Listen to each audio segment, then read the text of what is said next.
Maintenant, passons aux autres suppléments et on va commencer par celui qui contient en fait des fibres, donc stimulant aux fibres quotidiennes, c'est son petit nom. La description est la suivante. Obtenez votre apport quotidien en fibres alimentaires avec 12 grammes de fibres provenant de graines de fruits et de légumes. Oh, mais pourquoi tu ne manges pas les graines, les fruits et les légumes à la place de prendre les suppléments? Ce serait peut-être même moins cher rendu là. Le mélange sans saveur de fibres solubles va être ajouté à tout type d'aliments ou de boissons. Fait que c'est vraiment un petit supplément que tu peux introduire comme ni vu ni connu partout dans ta routine là, quotidienne. Au niveau du prix, c'est 54 pour 30 portions, donc environ 1,80 par portion. Hein. Ça s'ajoute à notre 6 de tantôt. C'est pour ça que ça commence à coûter cher. Les ingrédients, c'est, bon, maltodextrine, qui est un glucide qui est souvent utilisé industriellement comme agent épaississant ou agent de remplissage pour prendre du volume. Ça va augmenter justement la quantité de poudre qu'on a. Fait que visuellement, tu as l'impression d'acheter quelque chose, mais au final, il n'y a pas plus de valeur nutritive vraiment. Et ça va aussi réduire les frais de production, donc c'est vraiment avantageux pour les compagnies d'en mettre. Non? Mais c'est pas pour toi. Fait que t'achètes un petit peu du vide. Ensuite, il y a de la racine de chicorée là-dedans. Donc, pour ce qui est des études, j'ai été voir là, au niveau des gens qui souffrent du syndrome de l'intestin irritable ou d'autres désordres fonctionnels intestinaux. Et il n'y avait aucune différence quand on comparait cette racine-là versus un placebo. Donc, du point de vue des symptômes gastro-intestinaux, de la qualité de vie, donc la gravité des douleurs abdominales, les ballonnements, les flatulences, le score de qualité de vie aussi là, qui est utilisé du point de vue des études. Par contre, il y avait une petite amélioration du côté de la sévérité des flatulences. Donc, si la dose était plus élevée que 6 grammes par jour et qu'il y avait aussi du fructane dans les suppléments, donc qui est un prébiotique, donc une molécule qui peut être mangée par les bonnes bactéries dans l'intestin. Donc, c'est ça pour ça. Et il y avait une aggravation par contre, quand c'était avec de l'inuline. Donc, le fructane, ça marche en supplément. Mais là, c'est pas ça, là, le supplément d'Arbonne. C'est de l'inuline. Puis l'inuline, ça peut aggraver les symptômes dans ces contextes-là, selon ces études-là. Fait que je sais pas. Je sais pas si c'est la meilleure option pour le moment. Sinon, au niveau constipation, sans diagnostic de syndrome de l'intestin irritable, il y avait une amélioration de la fréquence des selles, de la consistance des selles, donc avec l'échelle de Bristol.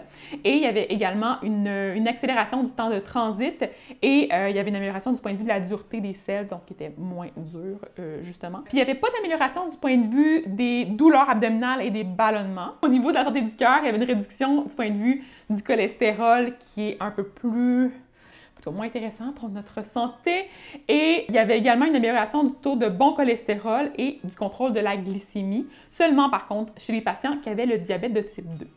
Les quantités utilisées dans les études étaient aussi en moyenne de 5 à 15 grammes par jour. C'est quand même des bonnes quantités. Au niveau des valeurs nutritives, c'était 12 grammes de fibres dans le supplément.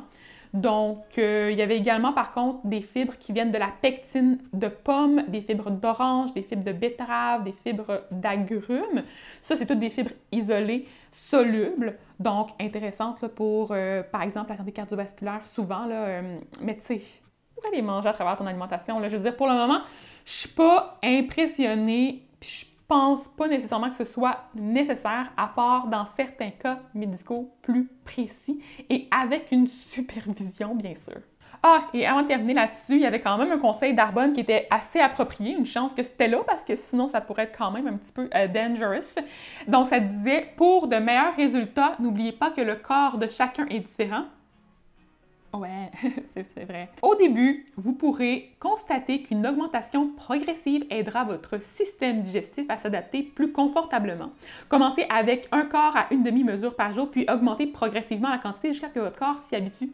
Donc oui, ça c'est une très bonne idée. Puis boire de l'eau, je pense que c'est pas écrit là. Je sais pas si c'est écrit ailleurs, mais vraiment prioritaire lorsqu'on consomme des suppléments en fibres. Puis à un autre endroit là, sur le site web, je vais sûrement en reparler plus tard dans mon autre analyse, mais je veux le mentionner ici aussi, c'était inscrit que dans le plan alimentaire, on allait réduire la quantité d'aliments qui contiennent naturellement des fibres, puisque les suppléments proposés en contiennent déjà beaucoup, puis qu'on ne voudrait pas que notre corps ait trop de fibres à travers l'alimentation et les suppléments. Donc, on va vraiment prioriser les suppléments versus les aliments. prioriser les suppléments versus les aliments. C'est comme carrément le contraire de ce que je dis, là. Mais voilà, c'est une recommandation d'Arbonne. Je me demande pas pourquoi, hein? C'est sûrement pas pour vendre plus de poudre. Sûrement pas. Si on passe maintenant au troisième produit analysé, c'est les petits bâtonnets effervescents Energy Fizz. Il y a plusieurs saveurs de disponibles. Puis au niveau de la description, c'est inscrit « Goût rafraîchissant qui vous fera penser à votre soda au citron-lime préféré ». Là c'est la saveur citron-lime, on s'entend. Sans le sirop de maïs à haute teneur en fructose, ni les colorants, arômes, ni édulcorants artificiels. Lorsque la fatigue frappe, il suffit de mélanger le contenu de ce bâtonnet effervescent, énergisant, végétalien avec de l'eau. Aussi simple que ça, et après ça on le boit, j'imagine. Ouais. Conçu pour aider à soulager temporairement la fatigue, favoriser la vigilance et améliorer les performances cognitives, réduit la fatigue mentale en cas de stress mental afin d'améliorer les performances physiques. Voilà. OK.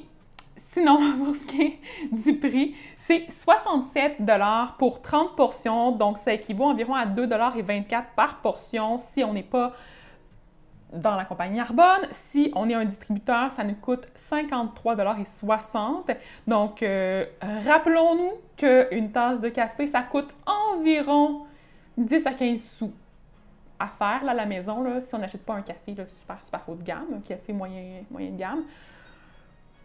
Une grosse différence pour ça. Est-ce que c'est vraiment meilleur que le café ou est-ce que c'est vraiment plus optimal pour la santé? Au niveau des ingrédients, il y a de la caféine naturellement dérivée de guarana qui aide à soulager temporairement justement la fatigue et à augmenter la vigilance. Il y a aussi de la taurine à l'intérieur, qui est une autre molécule qui est souvent utilisée dans les boissons énergisantes d'ailleurs. La vitamine B12 soutient les fonctions cognitives et réduit la fatigue mentale. On a déjà eu de la vitamine B12 dans la poudre de protéines, on en rajoute encore ici avec d'autres allégations qui donnent l'impression que c'est vraiment super efficace puis que ça fait une grosse différence. Pas tant.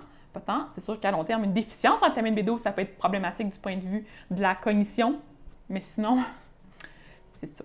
Disons que c'est beurré et épais du côté marketing encore ici. Le coenzyme Q10 est une source d'antioxydants. OK? Est-ce que c'est vraiment nécessaire? Puis ça sert à quoi? Sinon, le coenzyme Q10, je vais en parler aussi plus tard. Le Panax ginseng est utilisé en phytothérapie pour favoriser le taux de glucose sain. Mais tu n'as pas besoin nécessairement de tout ça, on s'entend. Vitamine B aussi aide le corps à métaboliser les glucides, le gras et les protéines. Tu es capable d'en manger assez à travers ton alimentation en règle générale. Donc, il y a plus d'antioxydants aussi là-dedans. Il y a aussi un ajout de chrome. Je comprends même pas la pertinence. Et des ingrédients botaniques. Donc, bien des affaires dans ta petite boisson pétillante qui est édulcorée aussi. Donc oui, ils vont ajouter également du sucre de canne à l'intérieur ainsi que des glycosides de stébiol, donc du stevia. Fait que ça, je vais en reparler plus tard, là. Abonne-toi à mon infolette si tu veux rien manquer par rapport à ça. Mais c'est sucré, fait que c'est d'inciter la consommation de sucre indirectement à travers une boisson qui n'est pas nécessaire. Fait que je suis pas sûre si ça sert à quelque chose puis si c'est positif dans une routine. Du point de vue de la valeur nutritive, il n'y a pas grand-chose sur le web pour vrai, à part la quantité de caféine dans le produit qui se trouve à être 55 mg par portion. Donc, on ne sait pas trop combien de sucre va être ajouté dans les petites enveloppes parce que c'est des tout petits tubes, là, fait que beaucoup d'emballage. Hein. On se rappelle aussi que Arbonne a des valeurs environnementales puis qu'ils font attention pour notre planète, mais ils produisent ces emballages-là. C'est comme une boîte avec plein de petits tubes en plastique. Fait que même si c'est recyclable, là, c'est vraiment loin d'être une façon là, optimale de faire les choses. Puis il y a aussi une mise en garde. Là, si vous êtes enceinte ou allaitée, si vous souffrez de diabète, si vous prenez des médicaments avec du lithium, des antidépresseurs, si vous souffrez, c'est vraiment long, d'hypertension artérielle, de glaucome, d'hyperactivité. En tout cas, il y en a plein. Si vous prenez des anticoagulants ou de la digoxine, consultez un professionnel de la santé, il peut recommander de consommer ces produits de santé naturelle. Si vous en consommez d'autres, hey, mon Dieu, il y a tellement d'affaires. C'est un peu décourageant, on s'entend. Je pense que le mieux, c'est vraiment de consulter, là, de vraiment pas prendre de chance. Ça sert à... C'est de se casser la tête, là, d'essayer d'intégrer ça lorsqu'on n'est pas sûr. Je pense que ça peut vraiment avoir plus de d'effets négatifs que positifs. D'ailleurs, dans l'analyse, la première chose que je voulais rapporter, c'est le coenzyme Q10, qui est un enzyme qui est naturellement produit par le corps humain, là, par différents organes. Notamment, le taux est élevé dans le cœur, dans le foie et dans le pancréas. Puis c'est comme un peu un antioxydant dans le corps. Donc oui, ça a des bienfaits dans le corps, mais c'est aussi utilisé comme produit de santé naturelle et dans certains contextes, ça peut avoir des effets un peu insidieux. Donc oui, c'est positif dans certains cas de troubles cardiaques, de diabète de type 2 et d'inflammation, mais les preuves sont loin d'être assez fortes. Puis au contraire, il y a des risques d'interaction avec des médicaments qui sont pris pour justement optimiser la santé cardiovasculaire, donc pour la pression artérielle entre autres, puis d'autres problèmes cardiaques du genre. Et ça peut être dangereux chez certaines personnes. Donc selon le site là, du NIH, il n'y aurait aucun effet secondaire grave qui aurait été rapporté, mais il y a quand même des petits effets secondaires légers chez la majeure partie des gens. Par contre, ça peut interagir avec des anticoagulants. C'est pour ça qu'ils le mettent dans la mise en garde. Et les anticoagulants, on parle entre autres de la warfarine. Fait que s'il y en a qui connaissent ce médicament-là. Puis aussi l'insuline pour les diabétiques. Donc, faire attention dans ces cas-là, principalement. Puis, la dose normalement recommandée au quotidien, c'est moins de 150 mg parce qu'autrement, ça peut être moins intéressant. Puis, il faut dire que chaque bâtonnet va contenir 50 mg. La posologie recommandée de Fizz, c'est pas plus que 2 petits bâtonnets Fizz par jour, donc 2 boissons. On tombe à 100 mg par jour, fait qu'on se rapproche dangereusement du 150 mg. Puis, je suis certaine qu'il y en a qui en consomment plus que 2 par jour. Là. Je me connais, moi, personnellement, si j'avais ça, peut-être que j'en consommerais plus. Là. Je veux dire, est-ce qu'on écoute toujours les recommandations? Pas nécessairement. Puis après ça, il faut faire attention parce qu'il y en a aussi du coenzyme Q10 dans la poudre de protéines. C'est un 7,5 mg, mais ça s'ajoute parce qu'on consomme 2 fois par jour, fait qu'on tombe à 14, 15 mg de plus par jour. Fait que là, il y a plein de petits ajouts, ça vient... Je pense pas que ce soit pertinent encore là pour la santé. Sinon, pour ce qui est de la caféine, ben oui, ça va réduire la fatigue parce que ça en contient, comme le café, ça nous réveille. Et c'est sûr que la portion en termes de caféine, ça équivaut environ à un demi ou un tiers de café. Fait que c'est plus petit en termes de proportion de caféine versus la boisson. Peut-être que ça nous permet d'avoir moins de gros kicks d'éveil puis ensuite de rechute. Mais au pire, tu peux te faire un plus petit café ou diluer avec autre chose, ou je sais pas, il y a des solutions. Prendre une tisane ou un thé, là, tu sais. Il y a des thés avec de la caféine qui sont beaucoup moins caféinés, puis ça fait vraiment, vraiment l'affaire. Sinon, autrement, les ingrédients du produit laissent paraître que justement, c'est une genre de boisson énergisante sous forme de poudre. Fait que ça ressemble vraiment beaucoup à tout ce qui est genre Gourou, puis Monster, puis genre Red Bull. Connaissez le genre. Sauf qu'il y a peut-être un peu moins de sucre ajouté, on s'entend. C'est sûr que dans un petit sachet, tu peux pas mettre autant que dans les boissons du commerce. Puis au niveau de la saveur, je m'étais fait dire que ça goûtait bon, mais que la personne mentionnait que c'était vraiment intense en sucre. Donc elle va mettre plus d'eau que la quantité recommandée. Donc elle passe à 1 litre versus 250 ml. Donc à ce moment-là, j'imagine qu'elle n'en boit pas plus que 2 par jour, là, mais c'est à prendre en considération. Si on passe au dernier supplément, équilibre du jardin. Déjà en partant, ça nous donne l'impression que que c'est des légumes qu'on va consommer, qu'on va avoir cueillis fraîchement, tous ces végétaux, qu'on va les intégrer à notre alimentation, puis que ça va pouvoir un peu les remplacer ou du moins combler les besoins qui ne vont pas avoir été comblés à travers l'alimentation. Je sais pas, c'est encore beaucoup de marketing selon moi. Du point de vue de la description, ça dit, ça c'est vraiment drôle, « Maman vous a toujours suggéré de manger vos légumes. Green Balance vous facilite la tâche avec son mélange unique et coloré de fruits entiers et de poudre de légumes qui vous fournissent les antioxydants, les phytonutriments et les fibres dont vous avez besoin pour équilibrer votre alimentation au quotidien et la rendre plus saine. » Maman, attends, je suis pas capable de dire. Maman serait si heureuse. Laissez-moi y réfléchir. Je vous rappelle que les légumes, les fruits, vaut mieux les croquer, vaut mieux les savourer, vaut mieux les intégrer dans des recettes cuisinées à la maison. Les poudres, ça peut être le fun pour les couleurs, pour certains bénéfices là, du point de vue plus précis. Si, par exemple, on veut changer notre routine et tout ça, mais la substitution n'est pas la même, là, clairement. Du point de vue du prix aussi, là, c'est assez dispendieux. Donc, on parle de 62 $ pour 30 portions, ce qui équivaut à 2,07 $ par portion. Pour les distributeurs, c'est 53,60 $. Au niveau des ingrédients, justement, c'est une belle liste avec vraiment plein de légumes et de fruits. Mais clairement que dans la poudre, tu as comme une mini miette là, des légumes. Je veux dire, c'est impossible de prendre un fruit entier puis de le mettre dedans, puis de prendre un autre fruit entier puis de le mettre dedans. Je veux dire, ça marche pas, là. Ça marche pas du point de vue physique.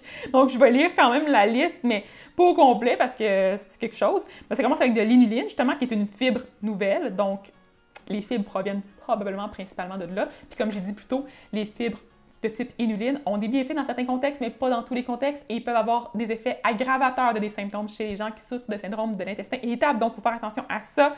Sinon, spiruline, luzerne, orge, agropyre, je sais pas c'est quoi, chlorelle, épinard, betterave, citrouille, quinoa, graines de lin, chou frisé, carottes, bananes, mangue, jus d'orange, papaye. Pourquoi jus d'orange? Pourquoi t'as pas mis l'orange entière?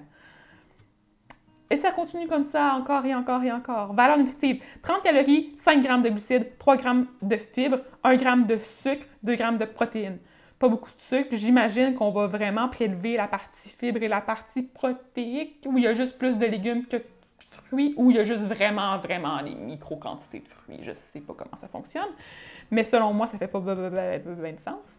Et justement, au niveau de l'analyse, ça va vraiment dire que, dans le marketing, qu'il y a 37 fruits et légumes dans le supplément. Ça donne un peu l'impression indirectement que tu vas manger 37 portions de fruits et légumes ou du moins que tu vas aller combler au moins une portion de fruits et légumes avec ça. Mais non, c'est pas la même affaire, pas du tout. Puis, pas besoin de faire plus de recherche ici, c'est ça que je me décris. C'est simplement du marketing. Hein? On se rappelle aussi que 3 g de fibres, donc ce qui est retrouvé dans notre petite poudre, ça équivaut environ à une petite carotte. Puis ça nous coûte 7 sous pour acheter une petite carotte. Fait que, si j'ai le choix entre les deux, je vais acheter ma petite carotte, je vais acheter ma petite pomme, je vais acheter... On voit la comparaison ici. Fait que ça, je pense que c'est vraiment pas nécessaire. Puis la personne qui m'en avait parlé, justement, m'avait mentionné qu'elle prenait le matin pour avoir une portion de fruits et légumes de plus, donc en extra à ce qu'elle va manger dans la journée. Puis elle prend vraiment... parce qu'il y a des fruits et légumes de toutes les couleurs à l'intérieur, ce qui aide à avoir de la variété dans son alimentation. Si, dans une journée, elle ne mange pas nécessairement tous les légumes colorés qu'elle aurait aimé manger. Et là, ce que je trouve vraiment dommage, parce que, tu sais, si tu consommes un supplément puis que tu l'aimes, tu le trouves savoureux, je suis comme « OK », puis qu'il n'y a pas de risque pour ta santé, je me dis « Bah, c'est pas si pire ». Mais là, le goût est étrange, selon elle, mais on s'y habitue et on finit par aimer ça. Donc, moi, ça me donne pas envie de l'essayer. D'ailleurs, je sais pas si je l'ai pour le tester. Il faudrait que je revérifie dans mes affaires. Mais j'aime mieux mastiquer mes trucs. Fac, c'est ça. Pour les 4 produits analysés, je mentionne également qu'il y en a plusieurs encore là, sur le site web, dont un qui s'appelait le purificateur pour le corps. Laissez-moi en douter. Si vous voulez que je l'analyse, ce serait un plaisir. D'ailleurs, il y a encore plein d'autres ingrédients qui sont des produits de santé naturelle, par exemple le chardon-marie, le trèfle rouge, le thé vert, qui vont avoir beaucoup d'allégations nutritionnelles qui vont être associées avec l'utilisation de ces composés-là. Puis, je veux dire, je pourrais faire une revue de la littérature pour aller valider le tout parce que je pense qu'il y en a quelques-uns qui sont utilisés là, à mauvais escient. Et j'aimerais conclure en faisant un petit retour sur les 3 mots qui représentaient la compagnie, donc pur, sûr et bénéfique. Pur, si on revient sur la définition du Larousse, là, ça veut quand même dire un adjectif qui signifie non mélangé, donc qui n'est pas intégré à d'autres substances ou matières sans éléments superflus ou inutiles. Ici, laissez-moi en douter là, pour ce qui est de la composition en termes d'ingrédients, ça peut pas être pur selon moi, là. En tout cas, pas selon cette définition-là. Sinon, sûr et bénéfique. Bénéfique, à quel point est-ce que c'est vraiment nécessaire? Je sais pas, il y a comme plein d'enseignements qui devraient être faits à la base avant d'intégrer des suppléments. Puis je pense pas que ce soit personnalisé, loin de là. Puis il manque beaucoup d'informations puis de connaissances là, auprès des distributeurs. Quoique je sais qu'il y en a plusieurs qui sont super bien intentionnés, là, fait que je comprends la situation, mais faites vraiment attention à ce que vous pouvez dire et recommander aux gens. Comme je l'ai mentionné aussi, les suppléments alimentaires sont loin d'être nécessaires lorsqu'on est en santé et qu'on consomme une variété d'aliments. Si on n'a pas de problème de santé, si on n'a pas besoins particuliers influencés par d'autres facteurs ou d'alimentation qui comprend peut-être moins de certains groupes alimentaires, je m'inquiéterai peut-être pas là-dessus. Puis si vous vous inquiétez, allez consulter un ou une nutritionniste et votre médecin avant de vous lancer là-dedans. Donc, j'ai pas mal ça l'analyse. J'espère que vous aurez apprécié cette capsule qui doit être assez longue maintenant. Et si ça te tente de voir plus d'analyses de produits proposés par Arbonne, fais-moi signe. Ce serait un plaisir de me lancer là-dedans et de faire des petites recherches. N'hésite pas à me partager tes commentaires, si tu as testé les produits, qu'est-ce que tu penses de la poudre de protéines, du supplément du jardin avec les légumes, le fizz, est-ce que c'est bon? Puis la poudre de fibres, est-ce que ça t'a vraiment aidé du point de vue digestif? Et partage ça avec tes proches qui pourraient être intéressés. Je pense que c'est important de propager les messages et on se reparle bientôt!